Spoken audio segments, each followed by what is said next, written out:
तर काय बोलता मित्रांनो, welcome to the second part of infinity days in office. आणि आज आहे मंगळवार, दहीहंडी.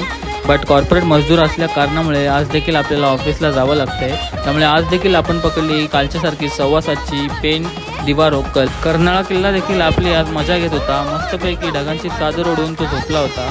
मी त्याला म्हटलं, झोप बाबा झोप, तुझी तरी झोप पूर्ण होते. तर आज देखील आपली 7:43ची ठाणा ट्रेन आहे, ती थोडक्यासाठी मिस झाली. पण ती मिस होऊनसुद्धा आपण कालच्यापेक्षा आज लवकर पोचलो.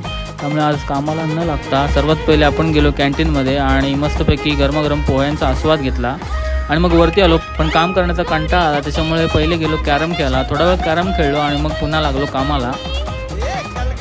मग झाली जेवणाची वेळ, जेवण केलं आणि वरती आलो. दहीहंडीच्या दिवशी आम्हाला काम करताना पाहून ढगांना सुद्धा अश्रू अनावर झाले आणि पावसाच्या स्वरूपात ते पडत होते. कॉर्पोरेट मजदूर असल्या कारणाने आम्ही देखील व्हर्च्युअली दहीहंडीच्या या सोहळ्यामध्ये